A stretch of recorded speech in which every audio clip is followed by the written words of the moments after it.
Le président Alassane Ouattara remporte officiellement l'élection présidentielle du 25 octobre 2015. Le Conseil constitutionnel a confirmé sa réélection ce lundi 2 novembre 2015. Il valide ainsi les résultats de l'élection présidentielle qui avait été proclamée par la Commission électorale indépendante. Il convient de le proclamer élu dès le premier tour président de la République de la Côte d'Ivoire au terme du scrutin du 25 octobre. Le président Alassane Ouattara est donc vainqueur de la présidentielle de 2015 avec un score de 83,66%. Il a recueilli 2 618 229 voix, réalisant un résultat supérieur à la majorité absolue fixée à 1 564 872 voix au premier tour.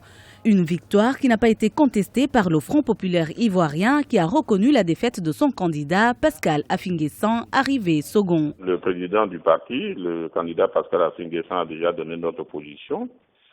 Nous avons dit que les élections se sont déroulées de façon générale sans grand incident. Il n'y a pas d'incident majeur, ce que nous saluons de la part de nos compatriotes. Et que nous savions la victoire de M. Ouattara et que nous souhaitons bonne chance et que qu'il pense qu'il tire les leçons de cette élection parce qu'il y a eu un taux de participation qui n'est pas important, qui n'est pas un bon taux de participation. Ça prouve que la Côte d'Ivoire est encore sous l'effet de ce qui s'est passé en 2010 et que le président de la République il doit s'atteler à la réconciliation des Ivoiriens.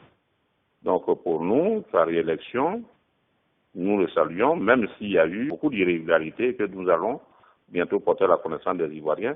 Mais cela ne nous autorise pas du tout à remettre en cause l'élection de M. Ouattara. Élu pour la première fois en 2010, le président Alassane Ouattara entame son deuxième mandat.